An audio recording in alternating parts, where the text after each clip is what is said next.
that is happening in here, somebody is doing it, or some maybe younger, maybe older, using the bathroom is very important. Pay attention. Don't make wudu now, just listen to us. Pay attention. How to use the bathroom.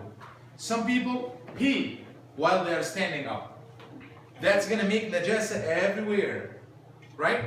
So make sure you see it clean. You need to finish and leave it clean after you, right? Because the urine is in Islam is najis, which is impure. If it touches your clothes, touches your body, that's against the wudu. That's going to break the wudu and make your body najis. So make sure you sit down. I'll take all the questions there.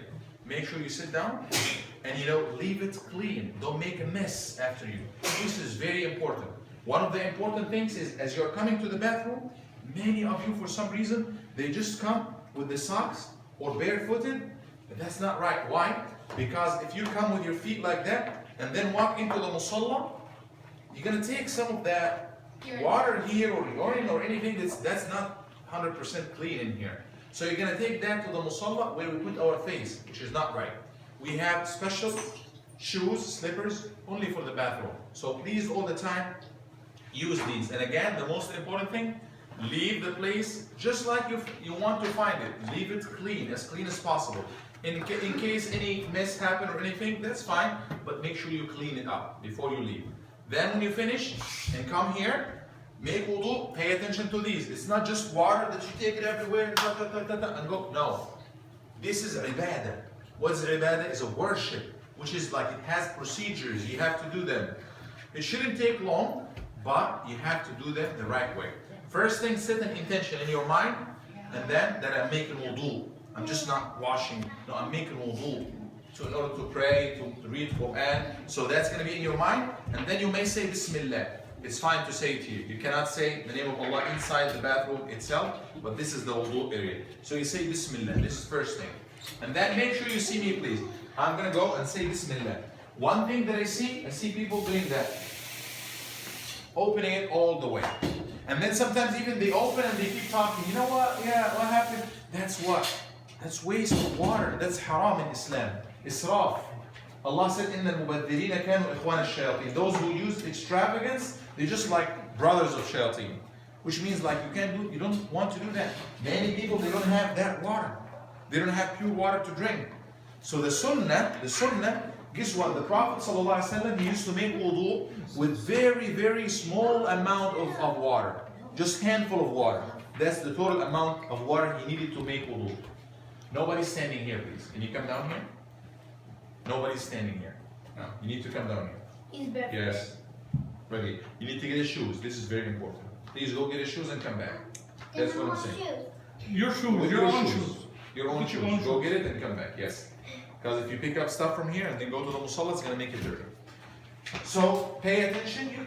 That's going to do the work. Yes, you can wash. And that's a lot of water. That's like 5 times the amount of water that you are getting. Then saying Bismillah as the first thing. And then you're going to wash your hand, as we all know. In case you have anything like this, Band-Aid, that you may take it out. That's okay. But if you have to, if it's like big wound or something and you have to keep it on, fine, you can keep it on, no problem. Alright? So you say Bismillah and then wash the hand first. In case I get a ring like this, I have to make sure I move it under the water. Okay? And then wash your hands the first thing, right? And then after the hands, what comes next? Mouth. I wash my mouth. Take water inside it, and the sunnah is to really gurgle the water in there and rinse it and wash it thoroughly. So you might even take, see, some stuff are coming out. You might even put your finger inside and wash it. This is the sunnah. This is the sunnah, is to do that. And then you can do it 3 times. 2 ways. You can do mouth 3 times and then nose 3 times. Or some other way that many of us might not be used to is you can take some water and then take some for the mouth and then another one for the nose. Second one and then third one. Whatever is easier for you. So mouth 3 times and then nose 3 times. Take water inside if you can. That's very helpful, very beneficial. If you take water inside the nose and then rinse them out 3 times. Got it? And then the face. This is very important. Face is very important. Many people will take the water and just like, now I wash my face, right? No, this down. Yeah.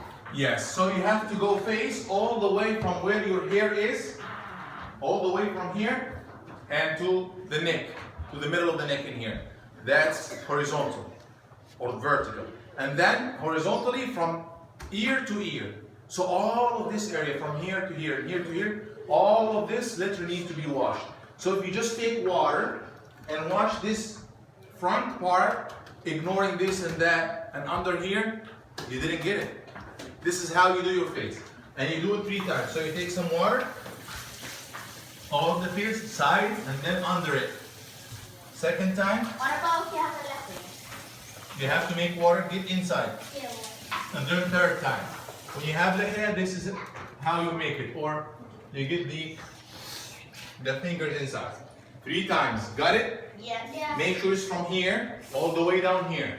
And from ear all the way to here. So all of that needs to be washed 3 times. And then the right arm, very important. It's not only the arm at this point. Even though you washed your hand again, it has to be washed this time with the arm.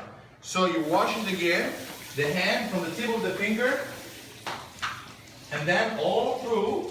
The elbows are included. Many times people make wudu, and if you look at this area, it still doesn't have, still dry. So you pay attention that water gets everywhere, and you do it 3 times. And then the left one, from the tip of the finger, and all the way. Make sure the elbow going all around. This is how you can do it. Going all around, okay? So it's like And that's how you make it. Down, elbow Yes. down. And make sure you get the elbow as well. And the Prophet ﷺ, he said, the more you get up here, you can even go up a little bit. And the hand or arms, you might go up a little bit. He said at the day of judgment, that's going to be all illuminating, like radiating light. Kind of glow. Yes, a lot of light will be glowing in the day of judgment. Then after the arms comes what? The hair. Hair, just wipe over the hair. Could be part of it, could be all of it. It's fine, just wiping over it. And the ears. And then the ears. So you have to Ears, do the it's lihya not just again? like this. You don't do your lihya again, no, just the hair, the head, the hair of the head. And then when you do the ears, you take another water like this. And you may, after each step as you're washing, you may close the faucet again, turn it off again to save water. So make sure you take the index and go all around. Okay? And the thumb from the back. Thumb is in the back. That's going to all the grooves. Just quickly. It's not just like, no, you just go all around it. Alright? Just one time. And then the last part is going to be what? Right foot. And this is one of the tricky parts again. Some people just put it and leave water. No, you have to rub it. And the most important part is here, behind the heel, behind the ankle. This part needs to be washed. The right and the left. Make sure, and between the toes as well. And under it in here. One day the Prophet ﷺ saw somebody praying, and you know, I'm wet like that. But if a part of my foot, for example, is dry, it's going to be showing, right? So he saw a piece like a coin of his foot is not washed. He said, you know what? Your salah is not going to count. You have to go back, make wudu again, and pray again. Yes, Fez? If you take a shower. If you take a shower, that's good. But also, even if you take a shower, make sure that you wash all the parts as well. Believe it or not, if you take a shower and don't pay attention, you might end up not having water in here, not having water in here. So make sure that water gets everywhere. That's the right foot, all the way up to the ankles. And then the left foot, same thing. Because you know what? Here, water is coming everywhere and this and that. But if I look at the other side, look, still dry. Because I didn't pay attention to it. If you have socks. Yes. If you have socks, you have to have full wudu like this first. Maybe in the beginning of the day or something. Wash it and again pay attention. Behind the ankles in here. Water gets to it and everywhere. And then after that, you dry up yourself and everything. And then you put on the socks. Every time after that for one full day, like you lose your wudu and you want to make wudu again, as long as those socks are on, you can, instead of washing the feet, you can wipe over them in the next wudu. And then after you finish, there is a beautiful dua that we need to learn. The Prophet ﷺ said, if you say this dua, prayer, you're going to have all the 8 doors of Jannah open to you. Anybody knows this dua? أشهد أن لا إله إلا الله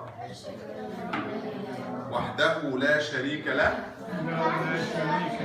وأشهد أن محمدا عبده ورسوله اللهم اجعلني من التوابين واجعلني من المتطهرين. You can find it, your dad can help you, you can come back to me again, it's very easy and you can learn it. Beautiful. So this is how you make wudu. Any questions? Alright. Yes? What? What story? We're going to talk about stories inside there. So now, inshallah, you can go ahead and make wudu. Take turns. First step, do not waste water. Just half of that will be enough. Even less. Yes?